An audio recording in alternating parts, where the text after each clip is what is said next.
Le programme Bachelor du groupe Subdeco, c'est un programme qui est né en 2000 et qui a pris l'appellation qu'on lui connaît aujourd'hui, c'est-à-dire École internationale de Montpellier, en 2002.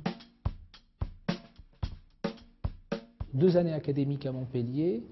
La 3e année est une année pleinement dédiée à l'entreprise. La 4e année se fait soit dans une université partenaire, soit in situ donc à Montpellier dans le cadre de ce programme académique avec l'université australienne de La Trobe.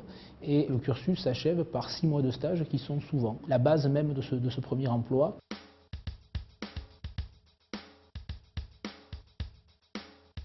Pour moi, pour mes collègues, vous êtes des adultes, désormais. Donc nous vous traiterons en adultes. Je vais citer celle que les étudiants considèrent comme leur maman, entre guillemets, c'est Sylvia Yellow.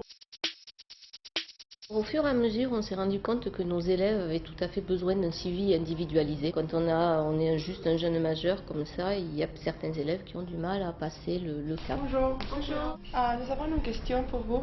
Quand est-ce qu'ils seront les examens finaux? C'est quand même un environnement particulier ici à Subdeco, avec à côté l'école supérieure de commerce, le MBA, etc. Et les nôtres ont besoin d'un accompagnement. Donc du coup, on a mis déjà en place un système, c'est le suivi des absences. Mélis Lopez. Siam Yaski. Ok. Et dès qu'on se rend compte qu'il y a un élève qui est en difficulté, on le convoque pour voir un petit peu avec lui où est le problème.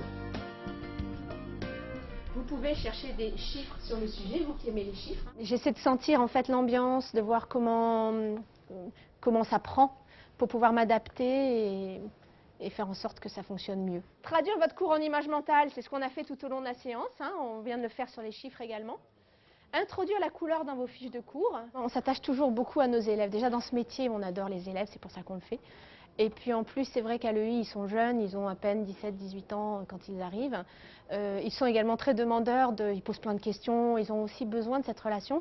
Donc je crois que ça nous convient à tous et qu'effectivement ça se fait tout à fait naturellement et avec grand plaisir des deux côtés.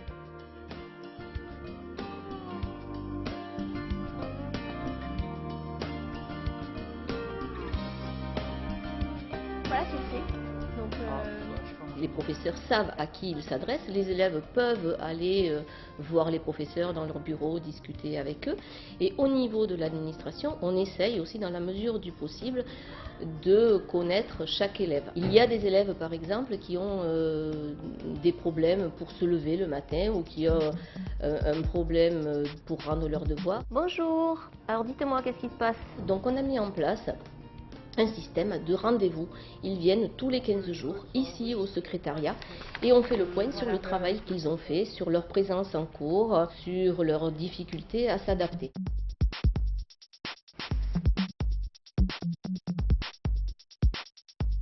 On va dire que quelque part c'est un passage entre le lycée et le supérieur. La rigueur vient toujours à bout de l'obstacle. Disait Léonard de Vinci, dans l'enseignement supérieur, l'à peu près n'a plus sa place. C'est un programme qui est extrêmement dense et varié. À titre d'exemple, les 2 premières années du programme de l'école internationale représentent 1250 heures de face-à-face pédagogique et dans des disciplines extrêmement diverses, à la fois bien évidemment le cœur de disciplines de métier, le management et la gestion, mais également un effort tout particulier a été consenti pour les enseignements dits de culture générale. Je vous donne un simple exemple. Ce sont les Perses achéménides. C'est notamment ce souverain qui est cité dans l'Ancien Testament, Cyrus le Grand, qui autorisa les Juifs, alors en captivité à Babylone, à rentrer chez eux. Ce qui est intéressant, c'est que c'est très rigoureux, on est quand même très encadré. Et, je pense qu'il y a des très bonnes relations avec les professeurs. Et, non, je suis très contente d'avoir choisi le IEM. L'étudiant doit être placé au centre du dispositif pédagogique. Cela sous-tend que l'étudiant va devoir effectivement s'investir dans son processus d'apprentissage.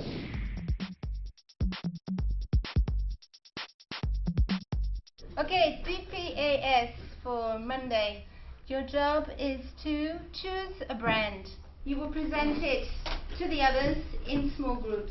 Une méthode pédagogique qui a été mise en place dans tous les programmes du groupe Subdeco Montpellier, c'est le système de ce que l'on appelle les DPAS, les devoirs préparatoires avant la séance, que les étudiants doivent réaliser pour arriver avec un certain nombre d'acquis fondamentaux en amont, bien évidemment, de la séance de cours.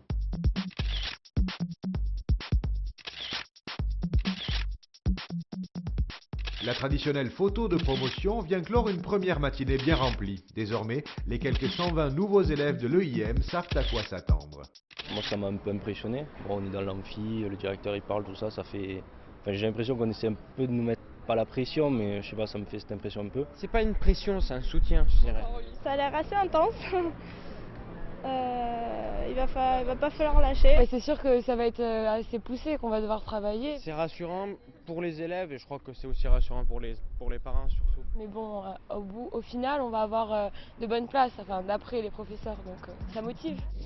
La perspective d'emploi prometteur, c'est bien l'une des principales motivations des candidats à l'EIM. Mais l'employabilité, cela se mérite.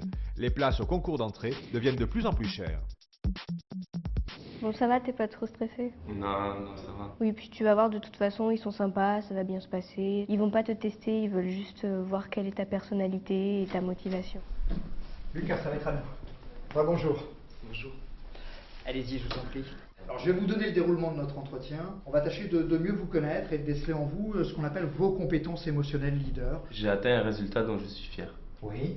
Donc situez-nous le contexte et puis enchaînez. On ne va pas chercher à mesurer leurs compétences académiques parce qu'ils l'auront déjà prouvé avec l'obtention de leur bac, bac plus 2, voire licence, mais beaucoup plus leurs compétences émotionnelles. La méthode que nous employons, qui appartient au cabinet E-Management, que nous employons depuis maintenant plus de 8 ans, permet de gommer toute notion de subjectivité qu'il peut y avoir dans un entretien. Et là, on cherche vraiment à mesurer leur sens de l'adaptation, intégrité, faculté de dépassement de soi, entre autres. Juin 2009, quand j'ai eu mon baccalauréat scientifique. Et vous aviez besoin de vous prouver à vous-même ou de prouver aux autres ou aux deux?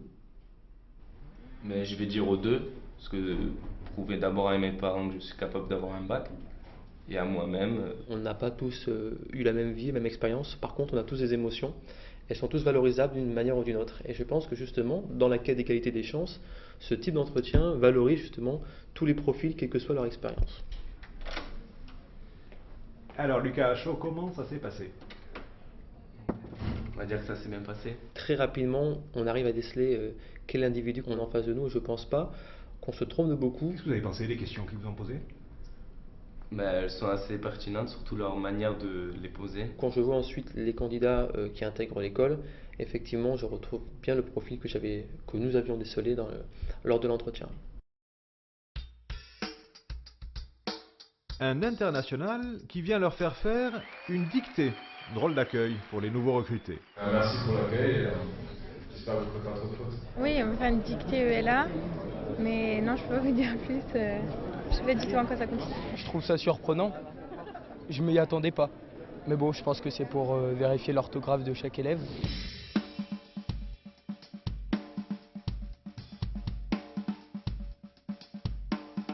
Comme je n'ai jamais été très fort en orthographe, virgule, il m'a fallu 5 bonnes minutes pour trouver le mot incurable dans le dictionnaire. Point. Participer à la dictée d'ELA, une manifestation nationale au profit des maladies orphelines. Les étudiants le comprennent dès leur arrivée, le groupe Subdeco Montpellier a des valeurs fortes. Je trouve que c'est bien qu'une école de commerce mette en avant ses valeurs. Je trouve ça super intéressant par rapport à l'association. Même si ça nous fait un peu retomber en enfance et tout, c'est pour une bonne cause, donc ça fait toujours plaisir.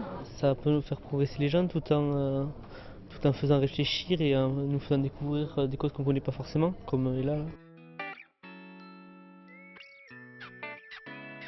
C'est une école et à la base il y a le mot école dedans, donc les valeurs, je pense qu'il faut qu'elles soient là et je trouve qu'aujourd'hui avec les 300 élèves qui étaient là, ça montre que même les écoles de commerce sont touchées par ces causes-là, donc je trouve ça super. Ce sont des valeurs fortes, des valeurs qui témoignent d'un engagement réel de notre institution et notamment l'une d'entre elles auxquelles, à titre personnel, je suis extrêmement attaché, c'est celle qui concerne, je dirais, la dimension de la méritocratie républicaine. L'égalité des chances, c'est d'abord favoriser l'accès pour tous au groupe Subdeco Montpellier. Alors venez, on va aller là. Qu'est-ce qui vous a plu le plus depuis que vous êtes à l'école? La rencontre avec les étudiants. Depuis 2005, grâce au tutorat d'excellence et aux cordées de la réussite, collégiens et lycéens de ZEP sont parrainés jusqu'au bac pour découvrir l'enseignement supérieur. Ils préparent un exposé qu'ils vont faire devant le reste de la classe. Alors on est en train de travailler ça, la présentation et les derniers détails. Il faut encore continuer les études pendant de nombreuses années pour vraiment savoir suffisamment de choses afin d'être utile aux autres, mais également à soi-même. Je voudrais bien savoir ce que ça fait d'être un élève. Tranquille, hein? Ben oui, ça me parle, je me vois bien ici avec un petit ordinateur, petit truc. Non, franchement, je me vois bien ici, c'est vrai. Si, on est bien ici. Comment choisit-on son stage? Comment se répartissent les cours dans l'année? Ce qui est bien aussi, c'est que on fait un stage en entreprise et ça peut nous aider pour faire le boulot qu'on va faire après. Il y avait une association pour la musique, une association pour les activités qui s'appelait Adrénaline. Il y a plusieurs petits boulots pour avoir une paye et pour monter les études. Il n'y a pas autant de vacances que maintenant, mais il y en a quand même et voilà, c'est pas... Ça serait plus peur. Ouais. Le fait aussi d'approcher des étudiants, ça leur permet de se dire que c'est possible, alors que pour certains, a priori, leur famille, déjà surtout pour les filles, je pense que les familles mettent quelques freins. Je pense que ça fait tomber les freins en fait. Ce serait illusoire et dangereux si nous n'avions pas mis en place toute une